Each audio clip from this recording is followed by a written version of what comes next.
ನಮಸ್ಕಾರ. ರಾಜನ್ರನ್ನು ಭೇಟಿಯಾಗಿ ಇದೀಗ ಹೋಟೆಲ್ನಿಂದ ಮರಳಿ ಮನೆಗೆ ಬಂದಿದ್ದೇನೆ. ರಾತ್ರಿ ಸಮಯ 10:30. ತಂದೆ ತಾಯಿ ಮಲಗಿದ್ದಾರೆ. ಡ್ರೆಸ್ ಬದಲಾಯಿಸಿ ನೈಟ್ ಗೌನ್ ಧರಿಸಿ ಸ್ವಲ್ಪ ದನಿವರಿಸಿಕೊಂಡು ಬರೆಯಲು ಕುಳಿತಿದ್ದೇನೆ. ತಂದೆ ಕಾರ್ಡಿಯಾಲಜಿಸ್ಟ್, ತಾಯಿ ಸೈಕ್ಯಾಟ್ರಿಸ್ಟ್. ನಾನು ಚಿಕ್ಕವಳಿದ್ದಾಗ ಅಮೆರಿಕಕ್ಕೆ ವಲಸೆ ಬಂದು ಇಲ್ಲಿಯೇ ನೆಲೆ ನಿಂತಿದ್ದಾರೆ. ನಾನೊಬ್ಬಳೆ ಮಗಳು. ತಾಯಿ ತನ್ನ ಸೌಂದರ್ಯವನ್ನೇ ನನಗೆ ಕೊಟ್ಟಿದ್ದಾಳೆ.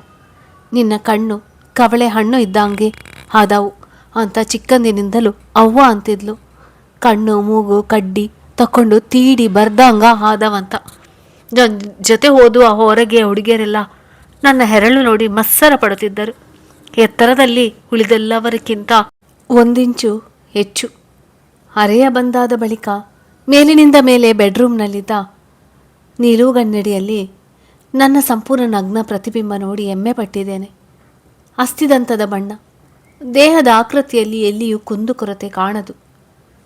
ಹೈದರಾಬಾದ್ ಸಾಲಾರಜಂಗ ವಸ್ತು ಸಂಗ್ರಹಾಲಯದ ಅಮೃತಶಿಲೆಯ ಇಟಾಲಿಯನ್ ಮೂರ್ತಿಗಳಂತೆ.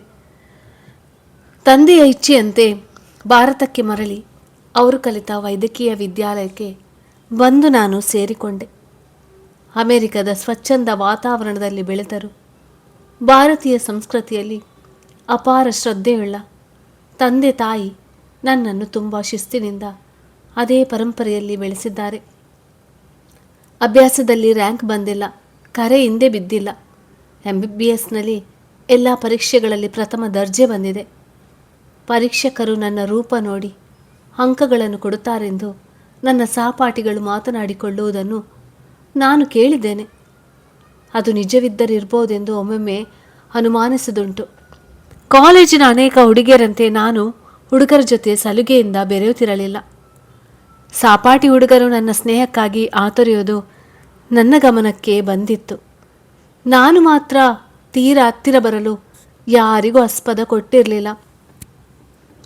ಆದರೆ ಇವರೊಬ್ಬರಿಗೆ ಯಾವಾಗ ನಾನು ಹೀಗೆ ಆಕರ್ಷಿತಳಾದೆ, ಯಾಕೆ ಆಕರ್ಷಿತಳಾದೆ ಎನ್ನುವುದು ನನಗೆ ಯಕ್ಷ ಪ್ರಶ್ನೆಯಾಗಿ ಉಳಿದಿದೆ. MBBS ಕೊನೆಯ ವರ್ಷದ ತರಗತಿಗಳು ನಡೆದಿದ್ದವು. ಶಸ್ತ್ರಕ್ರಿಯಾ ವಿಭಾಗದ ಹೊಸ ಅಧ್ಯಾಪಕ ಡಾಕ್ಟರ್ ರಾಜನ್. ಎಲ್ಲರಿಗೂ ಅಚ್ಚುಮೆಚ್ಚು. ನನಗೂ ಅವರ ಇಂಗ್ಲಿಷ್ ಭಾಷೆ ಚೆನ್ನಾಗಿತ್ತು. ಕ್ಲಿಷ್ಟಕರವಾದ ವಿಷಯಗಳನ್ನು ಸರಳಗೊಳಿಸಿ ವಿದ್ಯಾರ್ಥಿಗಳನ್ನು ನಗಿಸುತ್ತಾ ಪಾಠ ಮಾಡುತ್ತಿದ್ದರು.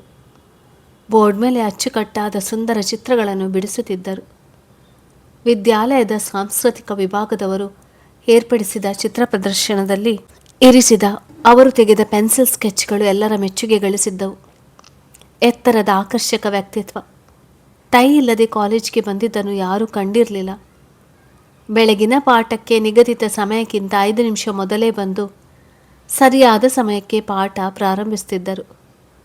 ಆಪರೇಷನ್ ಮಾಡೋದ್ರಲ್ಲಿ ಎತ್ತಿದ ಕೈ. ವೈದ್ಯಕೀಯ ವಿದ್ಯಾರ್ಥಿಗಳಿಗೆ ಆರೋಗ್ಯದ ಸಮಸ್ಯೆ ಬಂದರೆ ಡಾಕ್ಟರ್ ರಾಜನ್ರಿಂದಲೇ ಚಿಕಿತ್ಸೆ ಆಗಬೇಕು. ಹೊಟ್ಟೆ ನೋವಾದಾಗ ನಾನು ಒಮ್ಮೆ ಅವರ ಕ್ಲಿನಿಕ್ಗೆ ಹೋಗಿ ಪರೀಕ್ಷಿಸಿಕೊಂಡಿದ್ದೆ. ನಮ್ಮ ಬ್ಯಾಚ್ಗೆ ರಾಜನ್ ಅವರು ಯೂನಿಟ್ಗೆ ಪೋಸ್ಟಿಂಗ್ ಆಗಿತ್ತು. ಇದು ಕೊನೆಯ ಪೋಸ್ಟಿಂಗ್. ಇದಾದ ನಂತರ ಕೊನೆಯ ವರ್ಷದ ಪರೀಕ್ಷೆ ವ್ಯಾಲೆಂಟೈನ್ಸ್ ದಿನ ಬಂದಿತ್ತು. ನನ್ನ ಸಹಪಾಠಿಗಳು ವ್ಯಾಲೆಂಟೈನ್ಸ್ ಕಾರ್ಡ್ ತರಲಿಕ್ಕೆ ಮಾರ್ಕೆಟಿಗೆ ಹೋದಾಗ ನಾನು ಅವರೊಂದಿಗೆ ಸುಮ್ಮನೆ ಹೋಗಿದ್ದೆ. ಒಂದು ಕಾರ್ಡ್ ಕೊಂಡಾಯಿತು. ಅದನ್ನಿಟ್ಟುಕೊಂಡು ಏನು ಮಾಡೋದು? ಕಳಿಸುವುದಾದರೂ ಯಾರಿಗೆ? ನನಗೆ ಆ ಥರದ ಸ್ನೇಹಿತರಾರು ಇರಲಿಲ್ಲ. ನಾನು ಮೆಚ್ಚಿಕೊಂಡ ಡಾಕ್ಟರ್ ರಾಜನ್ರಿಗೆ ಕಳಿಸಿದರೆ ಹೇಗೆ? ವ್ಯಾಲೆಂಟೈನ್ಸ್ ಕಾರ್ಡ್ ಕಳಿಸಿದರೆ ಅವರು ಅಪಾರ್ಥ ಮಾಡಿಕೊಂಡ್ರೆ ಅವರ ವಿದ್ಯುತ್ನಿಂದ ನಾನು ಪ್ರಭಾವಿತಳಾಗಿದ್ದೆ ವಿನಃ ಮತ್ತೇನು ವಿಶೇಷ ಆಸಕ್ತಿ ಇರಲಿಲ್ಲವೆಂದೆನಿಸಿತು. ಅಪಾರ್ಥಕ್ಕೆ ಅವಕಾಶವನ್ನೇ ಕೊಡದಂತೆ ಅವರ ವಿದ್ಯುತ್ವನ್ನಷ್ಟೇ ಪ್ರಶಂಸಿಸಿ ಬರೆದು ಅನಮೇದೆಯ ಕಾರ್ಡ್ ಕಳಿಸುವುದರೊಂದಿಗೆ ಆ ಗೊಂದಲಕ್ಕೆ ಅಂತ್ಯ ಹೇಳಿದ್ದಾಯಿತು. ನನ್ನ ಹಸ್ತಾಕ್ಷರವನ್ನು ಗುರುತಿಸದಿರಲೆಂದೇ ಕ್ಯಾಪಿಟಲ್ ಅಕ್ಷರ ಬಳಸಿದ್ದೆ. ಮುಂದೆರಡು 3 ದಿನಗಳ ನಂತರ OPDಯಲ್ಲಿ ರಾಜನ್ ತಮ್ಮ ಸಹೋದ್ಯೋಗಿಗಳಿಗೆ ಏನೋ ತೋರಿಸ್ತಿದ್ದದನ್ನು ಕಂಡು ಕುತೂಹಲದಿಂದ ಇಣುಕಿ ನೋಡಿದರೆ ಆಶ್ಚರ್ಯ ಕಾದಿತ್ತು. ನನ್ನ ಕಾರ್ಡನ್ನೇ ಎಲ್ಲರೆದುರು ಪ್ರದರ್ಶಿಸುತ್ತಾ ಅದರಲ್ಲಿ ಬರೆದ ಲೇಖಕರ ಇಂಗ್ಲಿಷ್ ಪಾಂಡಿತ್ಯವನ್ನು ಮೆಚ್ಚಿ ಹೊಗಳುತ್ತಿದ್ದರು. ಇದನ್ನು ಕಂಡು ನನ್ನ ಹೃದಯದ ಬಡಿತ ತೀವ್ರಗೊಂಡಿತ್ತು. ಗಾಬರಿಗೊಂಡ ನನ್ನ ಮುಖವನ್ನು ಉಳಿದವರು ನೋಡುವ ಮೊದಲೇ ನಾನು ಅಲ್ಲಿಂದ ಕಂಬಿ ಕಿತ್ತಿದ್ದೆ. MBBS ಕೊನೆಯ ಪರೀಕ್ಷೆ ಮುಗಿದು ಇಂಟರ್ನ್ಶಿಪ್ ಪ್ರಾರಂಭವಾಗಿತ್ತು. ಇಂಟರ್ನ್ಶಿಪ್ ವೈದ್ಯರ ಜೀವನದ ಅತ್ಯಂತ ಪ್ರಮುಖ ಘಟ್ಟ. ಬೇರೆ ಬೇರೆ ವಿಭಾಗಗಳಲ್ಲಿ, ಬೇರೆ ಬೇರೆ ಯೂನಿಟ್ಗಳಲ್ಲಿ, ಬೇರೆ ಬೇರೆ ಅಧ್ಯಾಪಕರ ಮಾರ್ಗದರ್ಶನದಲ್ಲಿ ಕೆಲಸ ಮಾಡುತ್ತಾ ಕಲಿಯುವ ಅನುಭವವನ್ನು ಜೀವನದುದ್ದಕ್ಕೂ ಮರೆಯಲಾಗದು. ನನ್ನ ಸಹಪಾಠಿಗಳಂತೆ ಕಾಡಿ ಬೇಡಿ ತಮಗೆ ಬೇಕಾದ ಯೂನಿಟ್ಗೆ ಪೋಸ್ಟಿಂಗ್ ಹಾಕಿಸಿಕೊಳ್ಳುವ ಜಾಯಮಾನ ನನ್ನದಲ್ಲ. ಯಾವುದೇ ಯೂನಿಟ್ ಹಾಕಿದ್ರೂ ಅಧ್ಯಾಪಕರು ಮೆಚ್ಚುವಂತೆ ಕೆಲಸ ಮಾಡ್ತಿದ್ದೆ. ನನ್ನ ಶಸ್ತ್ರಕ್ರಿಯಾ ವಿಭಾಗದ ಪೋಸ್ಟಿಂಗ್ ಡಾಕ್ಟರ್ ರಾಜನ್ ಅವರಿದ್ದ ಯೂನಿಟ್ಗೆ ಬಂದಿತ್ತು. ಅದು ನನ್ನ ಕೊನೆಯ ಪೋಸ್ಟಿಂಗ್. ಸರ್ಜರಿ ನನ್ನ ಅಚ್ಚುಮೆಚ್ಚಿನ ವಿಷಯ. ಕಾರಣ, ಈ ಪೋಸ್ಟಿಂಗ್ನಲ್ಲಿ ಹೆಚ್ಚು ಆಸಕ್ತಿ ವಹಿಸಿ ಕೆಲಸ ಮಾಡ್ತಿದ್ದೆ. ನನ್ನ ಡ್ಯೂಟಿ ಅಷ್ಟೇ ಅಲ್ಲದೆ ಬೇರೆಯವರ ರಾತ್ರಿ ಡ್ಯೂಟಿ ಕೂಡ ನಾನೇ ಮಾಡ್ತಿದ್ದೆ. ನನ್ನ ಈ ಆಸಕ್ತಿ ಕಂಡು ಡಾಕ್ಟರ್ ರಾಜನ್ ಪ್ರಭಾವಿತರಾಗಿರಬೇಕು. ಅವರು ಆಪರೇಷನ್ ಮಾಡುವಾಗ ನನ್ನನ್ನೇ ಸಹಾಯ ಮಾಡಲು ಕರೆಯುತ್ತಿದ್ದರು. ಆಗ ಅವರ ತೀರ ಹತ್ತಿರ ನಿಲ್ಲಬೇಕಾಗ್ತಿತ್ತು. ಅನೇಕ ಸಲ ನನ್ನ ದೇಹಕ್ಕೆ ಅವರ ದೇಹ ತಾಗಿದಾಗ ಅದೇನೋ ಅವ್ಯಕ್ತ ಅನುಭವವಾಗುತ್ತಿತ್ತು.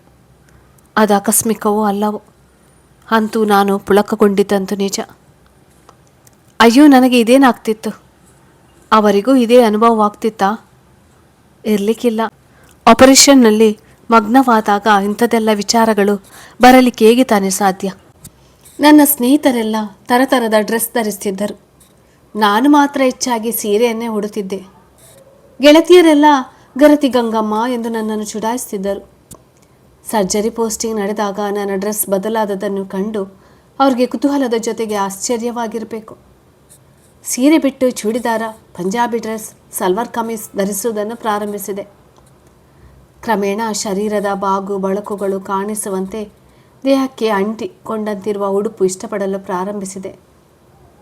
2 ತಿಂಗಳ ಪೋಸ್ಟಿಂಗ್ನಲ್ಲಿ ರಾಜನ್ ಬ್ರಹ್ಮಚಾರಿ ಎಂದು ತಿಳಿದು ಖುಷಿಯಾಗಿತ್ತು. ಒಳಗೊಳಗೆ ನಾನು ರಾಜನ್ರನ್ನು ಇಷ್ಟಪಡಲು ಪ್ರಾರಂಭಿಸಿದೆ. ಇಂಟರ್ನ್ಶಿಪ್ನಲ್ಲಿ ಅನೇಕ ಹುಡುಗ ಹುಡುಗಿಯರು ತಮ್ಮ ಸಹಪಾಠಿಗಳಲ್ಲಿ ಇಲ್ಲವೇ 1-2 ವರ್ಷ ಹಿಂದಿನ ಅಥವಾ ಮುಂದಿನ ಬ್ಯಾಚ್ನ ಸ್ನೇಹಿತರಲ್ಲಿ ಜೀವನ ಸಂಗಾತಿಗಳ ಅನ್ವೇಷಣೆಯಲ್ಲಿ ತೊಡಗುವುದು ಸರ್ವೇ ಸಾಮಾನ್ಯ.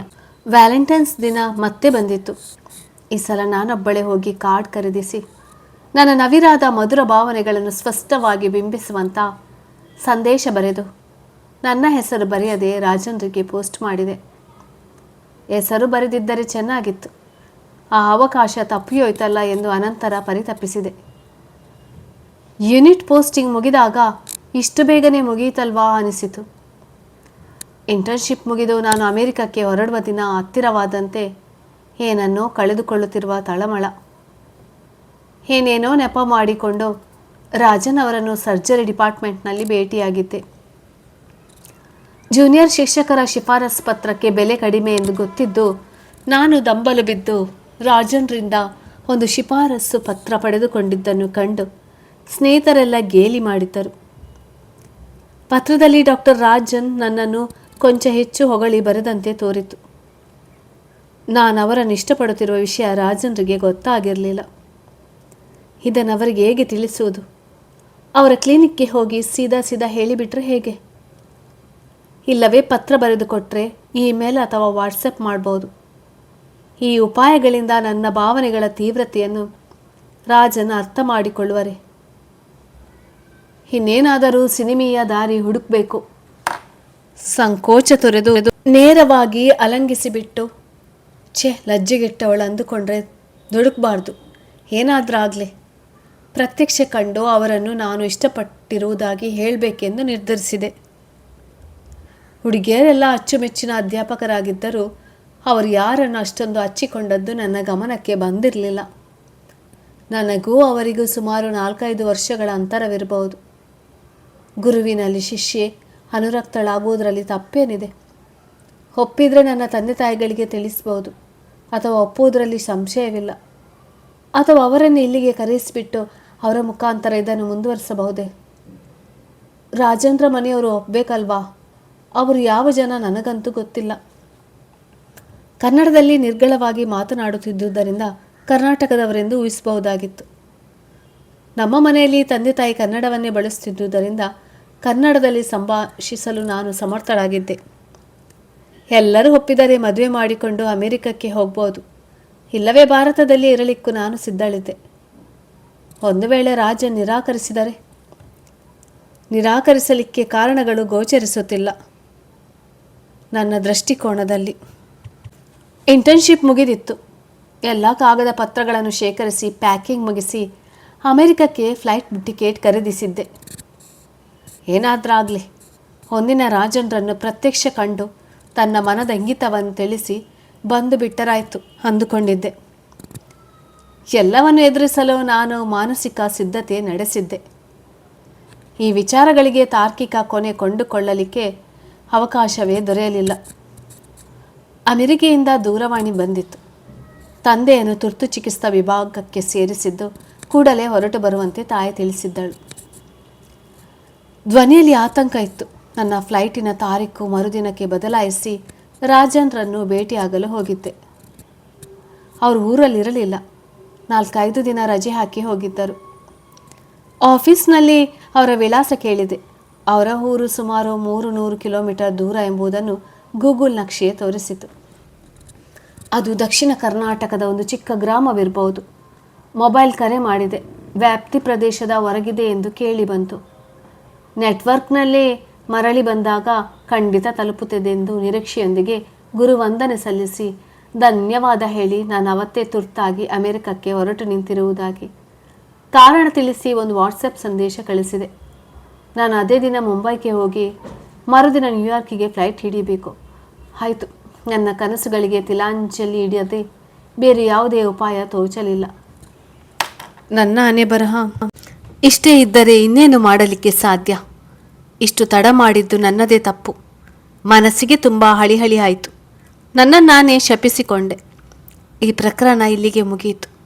ಅಮೆರಿಕೆಯಿಂದ ವಾಟ್ಸಪ್ ವಿಡಿಯೋ ಕರೆ ಮಾಡಬಹುದಲ್ಲ ಎಂಬ ವಿಚಾರ ಹೊಳೆದು ಸ್ವಲ್ಪ ಸಮಾಧಾನವೆನಿಸಿತು. ಇಲ್ಲ, ಇದನ್ನು ಇಲ್ಲಿಗೆ ಮರೆತು ಬಿಟ್ಟರೆ ಒಳ್ಳೆಯದು. ಮರೆಯುವುದಷ್ಟು ಸುಲಭವೇ. ಮುಂಬೈ ಏರ್ಪೋರ್ಟ್ನಲ್ಲಿ ಫ್ಲೈಟಿಗಾಗಿ ಕಾಯ್ತಾ ಕುಳಿತಾಗ ರಾಜನ್ರಿಂದ ಸಂದೇಶ ಬಂದಿತ್ತು. ಸುರಕ್ಷಿತ ಪ್ರವಾಸ ಕೋರಿ ತಂದೆಗೆ ಬೇಗ ಗುಣವಾಗಲಿ ಎಂದು ಹಾರೈಸಿದ್ದರು. ತಂದೆಗೆ ಹೃದಯಾಘಾತವಾಗಿತ್ತು. ನನ್ನನ್ನು ನೋಡಿ ಅವರಿಗೆ ಸಮಾಧಾನವಾಗಿತ್ತು. ತಂದೆ ಚೇತರಿಸಿಕೊಳ್ಳಲು ಸುಮಾರು ಸಮಯ ಬೇಕಾಯಿತು. 4 ತಿಂಗಳ ಅನಂತರ ಮನೆಯಲ್ಲಿ ಎಲ್ಲ ಸಹಜ ಸ್ಥಿತಿಗೆ ಮರಳಿತ್ತು. ರಾಜನರಿಗೆ ಒಂದು ವಾಟ್ಸಪ್ ಸಂದೇಶ ಕಳಿಸಿ ನೋಡೋಣ ಎಂದು ಯೋಚಿಸಿ, ಸರ್, ನಾನು ನಿಮ್ಮ ಹಳೆಯ ವಿದ್ಯಾರ್ಥಿನಿ. ನಾನು ನಿಮ್ಮೊಂದಿಗೆ ಮಾತನಾಡಬಹುದೇ? ದಯಮಾಡಿ ನಿಮ್ಮ ಬಿಡುವಿನ ವೇಳೆ ತಿಳಿಸಬೇಕು ಎಂಬ ಸಂದೇಶ ಕಳಿಸಿದೆ. ನನ್ನ ಮೊಬೈಲ್ ನಂಬರ್ ಬದಲಾಗಿದ್ದುದರಿಂದ ನನ್ನ ಹೆಸರು ಬರೆದು ನನ್ನ ಹೊಸ ನಂಬರನ್ನು ಸೇವ್ ಮಾಡಿಕೊಳ್ಬೇಕೆಂದು ವಿನಂತಿಸಿದೆ. ಈ 4 ತಿಂಗಳುಗಳಲ್ಲಿ ಅವರು ನನ್ನನ್ನು ಮರೆತು ಬಿಟ್ಟಿದ್ದರೆ ಏನು ಮಾಡುವುದು? ವಾಟ್ಸಪ್ ಪ್ರೊಫೈಲ್ನಲ್ಲಿ ನಾನು ಫೋಟೋ ಕೂಡ ಹಾಕಿರಲಿಲ್ಲ. ಆದರೆ ಕೂಡಲೇ ಬಂದ ಉತ್ತರ ನೋಡಿ ನನಗೆ ಸಂತೋಷವಾಯಿತು. ಬೆಳಗಿನ 8 ಗಂಟೆಗೆ ಇಲ್ಲವೇ ಸಾಯಂಕಾಲ 8 ಗಂಟೆಗೆ ಕಾಲ್ ಮಾಡಬೇಕೆಂಬ ಸಂದೇಶ ಬಂದಿತ್ತು. ಭಾರತಕ್ಕೂ ನಮಗೂ 10 ಗಂಟೆಗಳ ಅಂತರ. ಅವರಿಗೆ ದೂರವಾಣಿಯಲ್ಲಿ ಹೇಗೆ ಹೇಳುವುದು ಎಂಬುದನ್ನು ಬರೆದು ಮತ್ತೆ ಮತ್ತೆ ಓದಿ ಕಂಠಪಾಠ ಮಾಡೋದ್ರಲ್ಲೇ ಇಡೀ ದಿನ ಕಳೆದೆ. ಈ ಅವಕಾಶವನ್ನು ನಾನು ಕಳೆದುಕೊಳ್ಬಾರ್ದು. ಅವರು ತಿಳಿಸಿದ ಸಮಯಕ್ಕೆ ಸರಿಯಾಗಿ ವಾಟ್ಸಪ್ ಕಾಲ್ ಹಚ್ಚಿದೆ. ಹೆಚ್ಚು ಸಮಯ ಕಾಯಬೇಕಾಗಲಿಲ್ಲ. 2ನೇ ರಿಂಗಿಗೆ ಹಲೋ ಎಂದು ಉತ್ತರ ಕೇಳಿ ಬಂತು. ಹಳೆಯ ವಿದ್ಯಾರ್ಥಿಗಳು ನೆಚ್ಚಿನ ಗುರುಗಳಿಗೆ ಹೇಳುವ ಕೇಳುವ ಉಭಯ ಕುಶಲೋಪಚಾರಿಯ ಮಾತುಗಳಾದ ಮೇಲೆ ನಾನು ಅಮೆರಿಕದಲ್ಲಿದ್ದು ಮುಂದೇನು ಮಾಡಬೇಕು, ಯಾವ ವಿಷಯದಲ್ಲಿ ಸ್ನಾತಕೋತ್ತರ ಅಭ್ಯಾಸ ಮಾಡಿದರೆ ಒಳ್ಳೆಯದು ಮುಂತಾದ ಪ್ರಶ್ನೆ ಕೇಳಿದೆ. ನಿಜವಾಗಿ ಹೇಳಬೇಕಂದ್ರೆ ನನ್ನ ಪ್ರಶ್ನೆಗಳಲ್ಲಿ ಮತ್ತು ಅವರ ಉತ್ತರಗಳಲ್ಲಿ ನನಗೆ ಎಳ್ಳಷ್ಟು ಆಸಕ್ತಿ ಇರಲಿಲ್ಲ. ನಾನು ಹೇಳಿ ಕೇಳುವುದೆಲ್ಲ ಮುಗಿದಿತ್ತು. ನನ್ನ ಮುಖ್ಯವಾದ ವಿಷಯವನ್ನು ಇನ್ನೇನು ಉಸಿರು ಬಿಡಬೇಕೆನ್ನುವಷ್ಟರಲ್ಲಿ ರಾಜನ್ ಒಂದು ಅಂತಾರಾಷ್ಟ್ರೀಯ ಸರ್ಜಿಕಲ್ ಸಮ್ಮೇಳನಕ್ಕಾಗಿ ಅಮೆರಿಕಕ್ಕೆ ಬಂದಿದ್ದು ನಾಡಿದ್ದು ಕೊನೆಯ ದಿನ ಎಂದು ಹೇಳಿದ್ದನ್ನು ಕೇಳಿ ನಾನು ಸ್ವಲ್ಪ ಸುಧಾರಿಸಿಕೊಂಡು ನನಗಾದ ಅಪಾರ ಆನಂದವನ್ನು ಮರೆಮಾಚಿ, ಸರ್, ನಾನು ವಾಸಿಸ್ತಿರುವ ಊರಿನಲ್ಲೇ ನಿಮ್ಮ ಸಮ್ಮೇಳನ ನಡೆಯುತ್ತಿದೆ. ನಮ್ಮ ಮನೆಯಿಂದ ಕೇವಲ 20 ನಿಮಿಷಗಳ ದಾರಿ. ನೀವು ಅಪ್ಪಣೆ ಕೊಟ್ಟರೆ ನೀವಿದ್ದಲ್ಲಿಗೆ ಬಂದು ಭೇಟಿ ಆಗ್ತೇನೆ ಎಂದೆ. ಮರುದಿನ ಸಾಯಂಕಾಲ 7 ಗಂಟೆಗೆ ಬರಲು ಹೇಳಿದರು. ಕೂಡಲೇ ಅವರು ತಂಗಿದ್ದ ಹೋಟೆಲ್ನ ಲೊಕೇಶನ್ ಮೊಬೈಲ್ನಲ್ಲಿ ಬಂದು ಬಿತ್ತು. ಸಮ್ಮೇಳನ ಕೂಡ ಅದೇ ಹೋಟೆಲ್ನಲ್ಲಿ ನಡೆಯುತ್ತಿತ್ತು. ಮರುದಿನ ಬಂದೇ ಬಿಟ್ಟಿತ್ತು. ನನ್ನ ಮೆಚ್ಚಿನ ಶುಭ್ರ ಬಿಳಿ ಬಣ್ಣದ ಪಾಶ್ಚಾತ್ಯ ಡ್ರೆಸ್ ತೊಟ್ಟು ಮೇಕಪ್ ಮಾಡಿಕೊಂಡು ಸುಗಂಧವನ್ನು ಲೇಪಿಸಿಕೊಂಡು ನಿಲುವುಗನ್ನಡಿಯಲ್ಲಿ ನೋಡಿಕೊಂಡೆ. ನೀನು ಬ್ಯೂಟಿ ಪಾರ್ಲರ್ಗೆ ಹೋಗಿದ್ದರಿಂದ ಮುಖ ಲಕಲಕ ಹೊಳೆಯುತ್ತಿತ್ತು. ತಿದ್ದಿ ತೀಡಿದಂಥ ಹುಬ್ಬು, ರೆಪ್ಪೆಗಳು, ಕಪ್ಪು ಕೇಶರಾಶಿ, ತುಟಿಗೆ ಕಂಡು ಕಾಣದಂತಹ ಲಿಪ್ಸ್ಟಿಕ್, ಮಂಡಿವರೆಗೆ ಕಾಣುವ ಕಾಲುಗಳು, ಕಂಕುಳದವರೆಗೆ ಕಾಣುವ ತೋಳುಗಳು. ಇದು ಸರಿಯಲ್ಲ. ಡ್ರೆಸ್ ಕಳಚಿಬಿಟ್ಟೆ. ಮೈಸೂರು ಸಿಲ್ಕ್ ಸೀರೆ, ಮ್ಯಾಚಿಂಗ್ ಸೀವ್ಲೆಸ್ ರವಿಕೆ ತೊಟ್ಟಿಕೊಂಡು, ಹೆರಳು ಹಾಕಿಕೊಂಡು, ಹಣೆಗೆ ಕುಂಕುಮ ಹಚ್ಚಿಕೊಂಡು, ಕಿವಿಗೆ ಹೋಲೆ, ಕೈಗೆ ಒಂದೊಂದೇ ಚಿನ್ನದ ಬಳೆ ತೊಟ್ಟು, ಮತ್ತೆ ಕನ್ನಡಿ ಮುಂದೆ ನಿಂತು ಆ ಕಡೆ ಈ ಕಡೆ ಹೊರಳಿ ನೋಡಿಕೊಂಡೆ. ನೀಲವಾದ ನುಣುಪಾದ ಹೆಗಲವರೆಗೆ ಕಾಣುವ ಬಿಳಿ ತೋಳುಗಳು. ಸೀರೆ ಮತ್ತು ರವಿಕೆಯ ಮಧ್ಯದ ಕಟಿಯ ಸ್ವಲ್ಪ ಭಾಗ ಕಾಣುತ್ತಿತ್ತು. ಇದೇ ಸರಿ ಅನಿಸಿತು. ಸುಂದರವಾದ ಪರ್ಸ್ ಹಿಡಿದುಕೊಂಡೆ. ವೇಳೆ ಸಿಕ್ಕರೆ ಟಿಪ್ಪಣಿ ಬರೆದುಕೊಳ್ಳಲಿಕ್ಕೆ ಒಂದು ಚಿಟ್ ಪ್ಯಾಡ್ ಇಟ್ಕೊಂಡೆ. ನನ್ನ ಪರ್ಸ್ನಲ್ಲಿ ಯಾವಾಗಲೂ ಪೆನ್ ಇದ್ದೇ ಇರುತ್ತಿತ್ತು. ಮನೆಯಲ್ಲಿ ಒಬ್ಬೊಬ್ಬರಿಗೆ ಒಂದೊಂದು ಕಾರು ಇದ್ದರೂ ಟ್ಯಾಕ್ಸಿಯಲ್ಲೇ ಹೋಟೆಲಿಗೆ ಹೋದೆ. ಅದೊಂದು 5 ಸ್ಟಾರ್ ಹೋಟೆಲ್. ರಾಜನ್ರೊಂದಿಗೆ ನನ್ನ ಅಪಾಯಿಂಟ್ಮೆಂಟ್ ಇರೋದನ್ನು ರಿಸೆಪ್ಷನ್ಗೆ ತಿಳಿಸಿದೆ.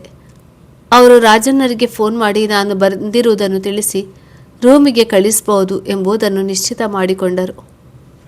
ಒಬ್ಬ ಸೆಕ್ಯೂರಿಟಿ ನನ್ನನ್ನು ರಾಜನ್ನರ ರೂಮಿಗೆ ಮುಟ್ಟಿಸಿ ಹೋದ. ರೂಮಿನಲ್ಲಿ ಮತ್ತಾರೂ ಇರಲಿಲ್ಲ. ಅವರು ತೋರಿಸಿದ ಸೋಫಾದ ಮೇಲೆ ಕುಳಿತೆ. ರಾಜನ್ ನನ್ನ ಎದುರಿನ ಸೋಫಾದ ಮೇಲೆ ಕುಳಿತರು. ಮಧ್ಯದಲ್ಲಿ ಗಾಜಿನ ಟೀಪಾಯ್, ಮತ್ತೆ ಲೋಕಾಭಿರಾಮದ ಸಂಭಾಷಣೆ.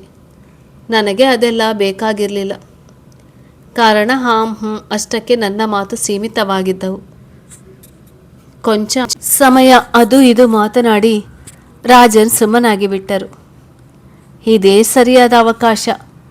ಈ ಮೊದಲು ಏನೇನೋ ಹೇಳಬೇಕೆಂದು ತಾಲೀಮು ಮಾಡಿ ಕಂಠಪಾಠ ಮಾಡಿದ್ದೆಲ್ಲವೂ ಮರೆತು ಹೋಯಿತು. Sir, I love you, will you marry me ಒಂದೇ ಉಸಿರಿನಲ್ಲಿ ಹೇಳಿಬಿಟ್ಟೆ. ಸಾರಿ, ನನಗೆ ನಿನ್ನ ಬಗ್ಗೆ ಈ ಥರದ ಭಾವನೆಗಳಿಲ್ಲ. ನನಗೆ ಈಗಾಗಲೇ ಮದುವೆ ಫಿಕ್ಸ್ ಆಗಿದೆ ಅನ್ಬೋದು. Get out ಅನ್ನಲಿಕ್ಕಿಲ್ಲ. ಇವೆಲ್ಲದಕ್ಕೂ ನಾನು ಸಿದ್ಧಳಿದ್ದೆ. ಆದರೆ ರಾಜನ್ ಸುಮ್ಮನಾಗಿ ಬಿಟ್ಟರು. ಈ ಮೌನ ನನಗೆ ಅಸಹನೀಯವಾಗಿತ್ತು. ಈ ಕಲ್ಲು ಹೃದಯದ ಗಂಡಸಿಗೆ ಒಮ್ಮೆಮ್ಮೆ ಪ್ರೇಮ ಬಂಧನದಲ್ಲಿ ಸಿಲುಕಿದ ಸುಂದರ ಹೆಣ್ಣಿನ ಭಾವನೆಗಳು ಅರ್ಥವಾಗಲಾರವು. ಸಿಟ್ಟು ಬಂದರೆ ಏನೂ ಮಾಡಲಾರದ ಅಸಹಾಯಕತೆ, ಹೃದಯ ಬಡಿತ ನನಗೆ ಕೇಳುತ್ತಿತ್ತು.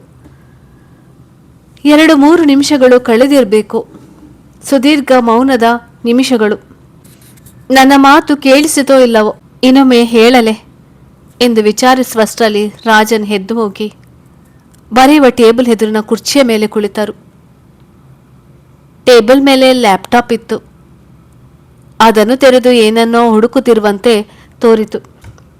ನನಗೆ ಅದರ ಸ್ಕ್ರೀನ್ ಕಾಣುತ್ತಿರಲಿಲ್ಲ. 1-2 ನಿಮಿಷಗಳ ನಂತರ ನನ್ನ ಕಡೆಗೆ ನೋಡಿ, ಬಾ ಇಲ್ಲಿ ಎಂದರು.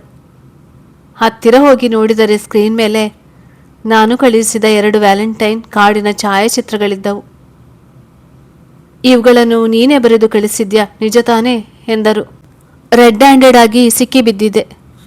ಜಂಗಬಲ ಹುಡುಗಿ ಹೋಗಿ ಹೃದಯವೇ ಬಾಯಿಗೆ ಬಂದಂತಾಯಿತು. ತೊದಲುತ್ತಾ, ಹೌದು sir, I am very very sorry sir ಎಂದೆ. ರಾಜನ್ ಕುಳಿತಿದ್ದರು. ಅವರ ಮುಖ ತಟಸ್ಥವಾಗಿತ್ತು. ನಿನ್ನ ಪರ್ಸ್ ಕೊಡು ನೋಡೋಣ. ಕೊಟ್ಟೆ. ಅದರಿಂದ ನನ್ನ ಪೆನ್ ಹೊರಗೆ ತೆಗೆದು ನನ್ನ ಎದುರಿಗೆ ಹಿಡಿದರು. ನಿನ್ನ ಬ್ಯಾಚಿನಲ್ಲಿ ನೀನೊಬ್ಬಳೇ ಮೌಂಟೇನ್ ಪೆನ್ ಉಪಯೋಗಿಸುತ್ತಿದ್ದುದನ್ನು ಗಮನಿಸಿದೆ. ಇನ್ನುಳಿದವರೆಲ್ಲ ಬಾಲ್ ಪೆನ್ನಿಂದ ಬರೆಯುತ್ತಿದ್ದರು. ಆವಾಗಲೇ ನನಗೆ ಅನುಮಾನ ಬಂದಿತ್ತು. ನನ್ನ ಪೆನ್ ಗುಟ್ಟು ರಟ್ಟು ಮಾಡಬಹುದೆಂದು ಊಹಿಸಿರಲಿಲ್ಲ. ನನ್ನ ಕತೆ ಮುಗಿಯಿತು ಅಂದುಕೊಂಡೆ. ಅವರ ಪಕ್ಕದಲ್ಲೇ ನಾನು ನಿಂತಿದ್ದೆ. ಅವರೆದ್ದು ನಿಂತರು. ನೀನಿನ್ನು ಹೊರಡಬಹುದು ಅನ್ನಬಹುದೆಂಬ ನಿರೀಕ್ಷೆಯಲ್ಲಿ ನಾನು 1-2 ಕ್ಷಣ ಕಣ್ಣು ಮುಚ್ಚಿದ್ದೆ. ಅಷ್ಟರಲ್ಲಿ ನನ್ನ ರಟ್ಟೆ ಹಿಡಿದು ಎಳೆದು ಅವರು ಲ್ಯಾಪ್ಟಾಪ್ ಕಡೆಗೆ ಹೊರಳಿಸಿ, ಇಲ್ಲಿ ನೋಡು ಎಂದರು. ನಾನು ಕಣ್ಣು ಬಿಟ್ಟು ನೋಡಿದೆ. ಲ್ಯಾಪ್ಟಾಪ್ ಸ್ಕ್ರೀನ್ ಮೇಲೆ ಒಂದು ಹೆಣ್ಣು ಮುಖದ ಪೆನ್ಸಿಲ್ ಸ್ಕೆಚ್ ಮೂಡಿತು. ಹತ್ತಿರ ಬಾಗಿ ನೋಡಿದೆ. ಅದು ನನ್ನದೇ ಮುಖ. ಅವರು ಬಾಯಿ ಬಿಚ್ಚಿ ಶಬ್ದಗಳಲ್ಲಿ ಹೇಳಲಾಗದೆಂದು ಆ ಚಿತ್ರ ನಿಶಬ್ದವಾಗಿ ಹೇಳಿತ್ತು. ಮರುಕ್ಷಣ ನಾನು ರಾಜಣ್ಣರ ಬೆಚ್ಚಗಿನ ಬಾಹುಗಳಲ್ಲಿ ಬಂದಿಯಾಗಿದ್ದೆ. ಧನ್ಯವಾದಗಳ ಸ್ನೇಹಿತರೆ, ಕತೆ ಕೇಳಿದ್ದಕ್ಕಾಗಿ.